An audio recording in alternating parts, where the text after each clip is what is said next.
ubwo bushobozi bwa mpwemu yera budushoboza kwemanga. Imana ibahezagire mwese.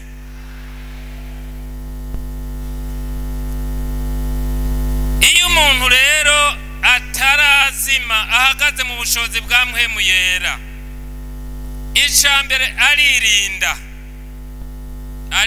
kuko ntaba ari wenyene, kuko Paulo yavuze ngo nshobozwa byose n'uwumpiki inkomezi. No kuvuga rero uyu muntu cyangwa uyu mukristo ari mu bushobozi bwa mpwemu yera arinda umutima wiwe, kuko ijambo ry'Imana rivuga ngo murinde imitima yanyu kuko ari ubugingo bugira gute ududubiriza. Uyu mukristo rero arimwo mpwemu atarazima aririnda. Ha twese muri rusangi turabakristo.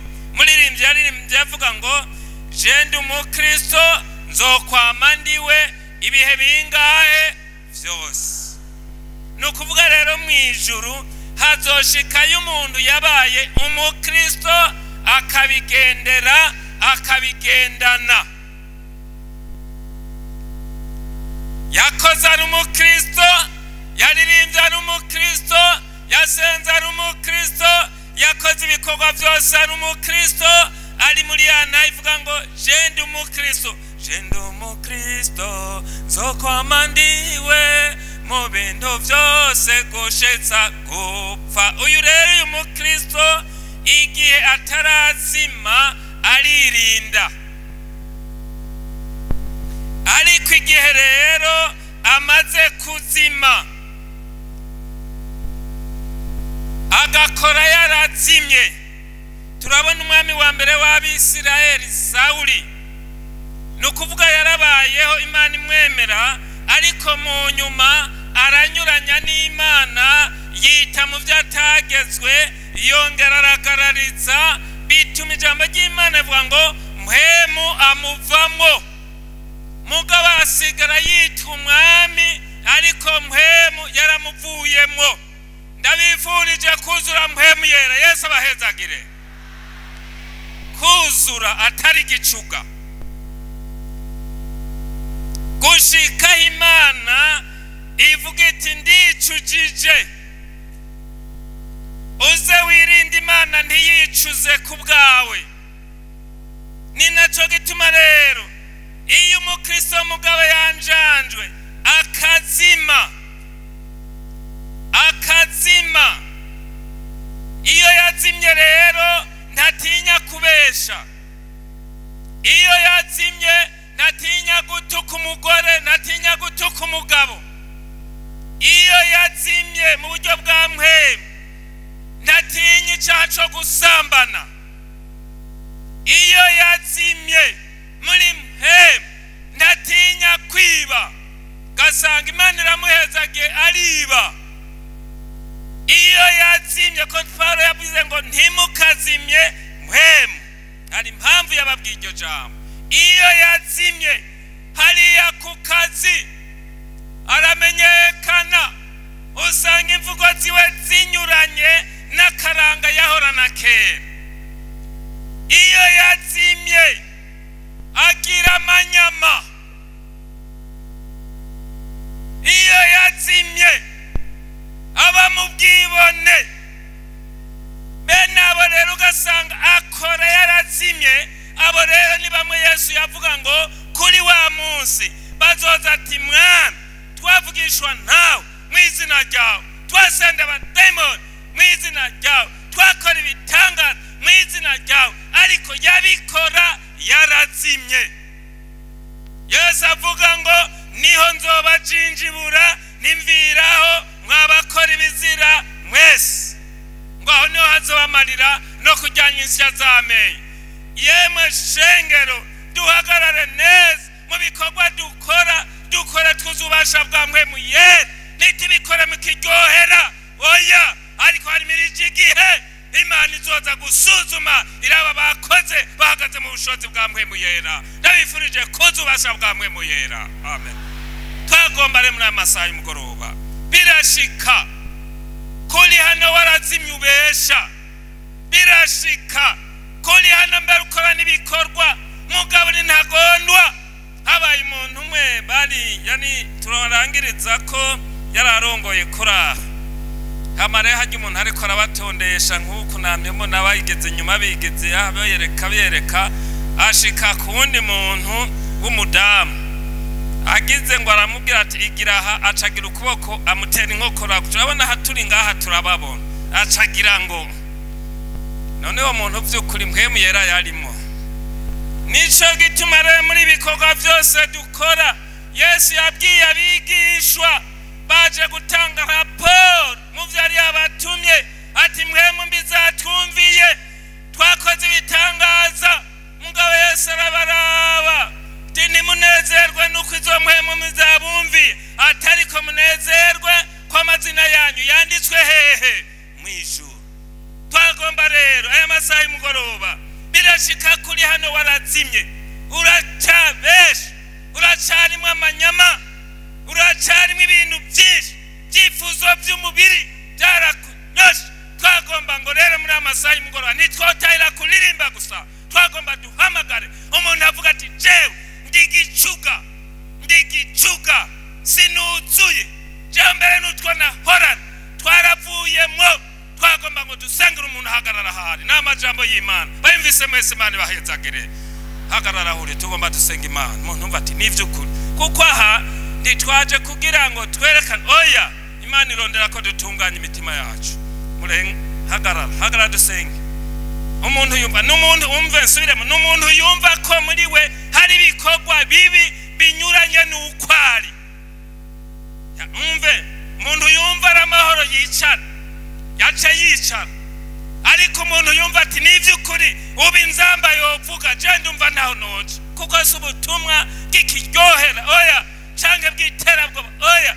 Ndasubiyemo umuntu yumva mu mutima ati je numva aramahoro, jewe singibesha, umubiri nukinganza, wicara. Mugabo ukumva warazimye, ukora warazimye.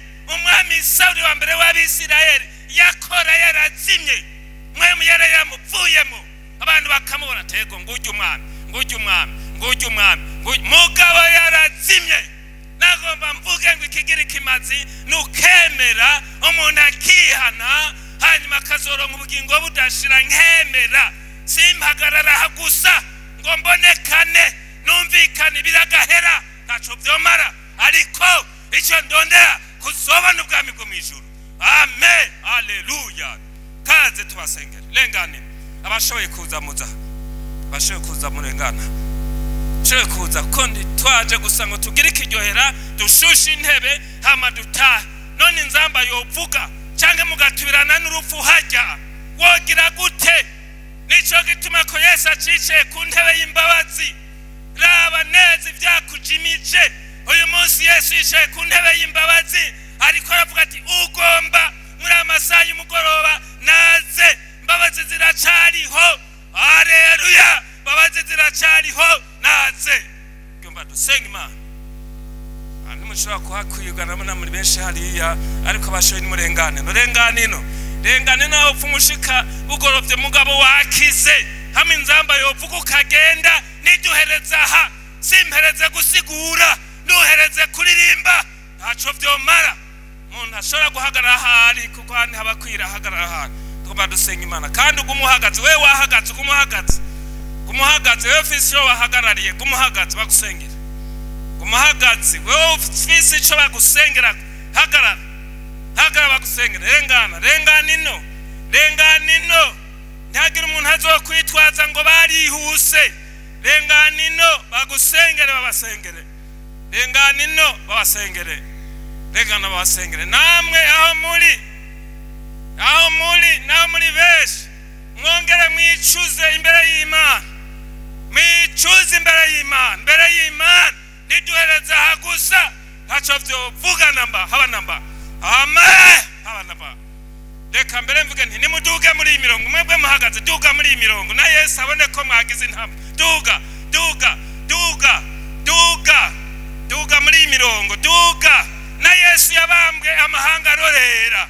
Mbega kutinya kuduga, duga uhagarara naho uhagarara, duge mugabo haracari aho mufukama. duga nimuhereza aha namye numva mutera kama ariko ijambo ry'Imana riravuga ngo hahirwa umuntu azovugira inzamba mu bwami bwo mu ijuru gusa ntimukazimye mpwemu yera. Haleluya, ntimukazimye mpwemu. Abantu benshi bakora barazimye, bariho barazimye. Umviriza Yeremiya abwirwa n'Uhoraho acabwira abantu kuko nikora hagize. Haleluya, iri jambo ry'Uhoraho ryashitse mukore mutazimye mpwemu nico kizobagirira ikimazi. Amen. Haleluya. Taki nabashayira. Haleluya. Haleluya. Haleluya. Amen. Mukore mufise ubasha bwa mpwemu yera. Juru bashingira intahe naho tuzoshobora kushikira ubwami bwo mu ijuru. Twagira ngo dusabe hano pastor wacu mubasengera. Zeko tubasengera. Umuntu wese agira icafukame mwese muhagazera namwe mfukamye mu ntebe. Umuntu wese abwira Imana woba umubabaro hamwe inzamba yovuga umuntu agasigara yamye arakora.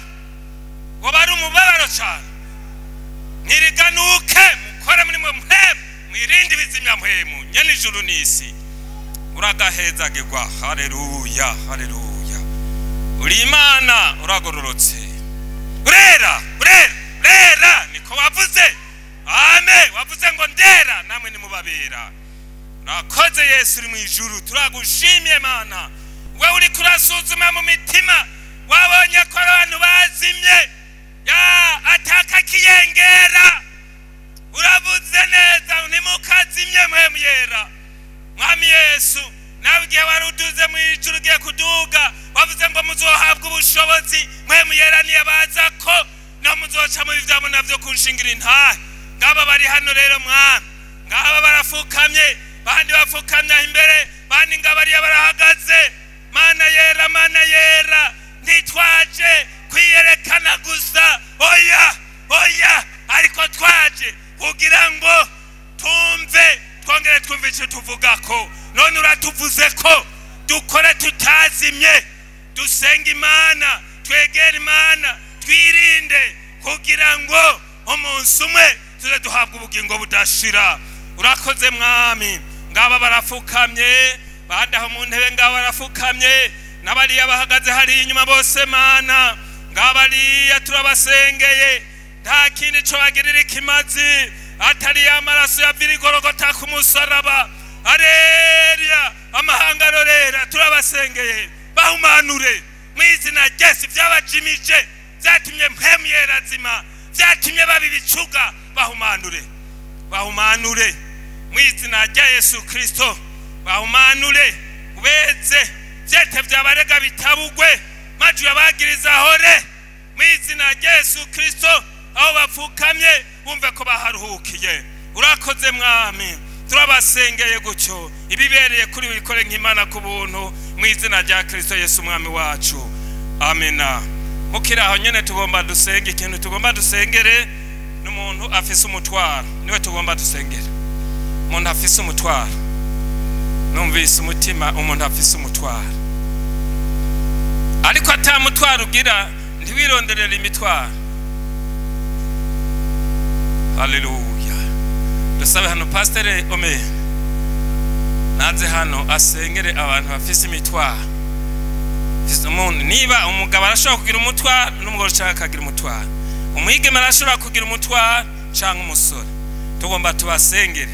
Yesu yavuze ngo mubindemeke kuko ingata yanje itababa. Raza. Haleluya. Use. Amen. Taki abashayira. Amen. Haleluya. Turagushimiye Mana data wa twese uri mu ijuru. Turagushimiye uyu mubonano wacu subusa ariko n'uwikimazi. Turagushimiye indirimbo zaririmbiwe hano Mana. Turagushimiye ijambo ryawe rije kwibutsa umuntu wari we wese ari hano ko adakwiye kuzimya mpwemu. Haleluya. Turagushima Mana, turagushima none rero aba bantu bakoraniye imbere yawe bamaze kuzura nawe, bamaze gusaba imbabazi, maraso yawe yabejeje, bari n'uburenganzira mana bwo gusaba icyo bagomba. None ngaba baramanitse amaboko imbere y'Imana, imbere y'umubyeyi. Nawe wavuze ngo musabe muzohabwa, murondere muzoronka, kuko usaba wese arahabwa kandi urondera wese araronka. Mana baragomba kuro, amen amena, baragomba kuronka, baragomba kuronka. Abagwaye baragomba ubavure, bataye bakize, abaribwa bakire, bagwaye ingwara z'uburyo bwose turabaherekeje imbere yawe Mana. Batabare, vura, reka umuriro, reka umuriro, reka umuriro,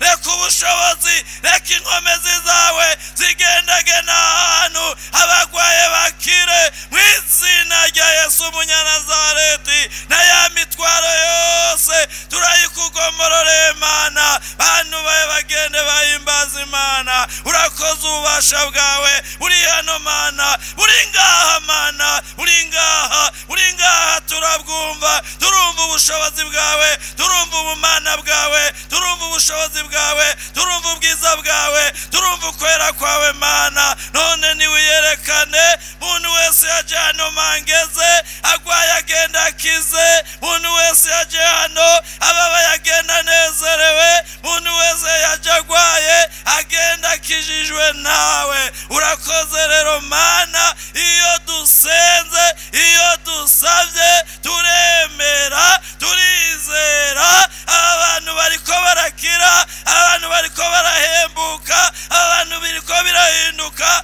mu mubiri wabo Mana, mu mubiri wabo Mana, mu mibiri yabo, mu mibiri yabo, mu mibiri yabo, mu mibiri yabo. Turasoye ibitero, ibitero, imizimu, amajini, amareba mu izina rya Yesu Umunyanazareti. Abantu bawe bagende banezerewe. Urakoze, niwe nyishu ibibazo byose.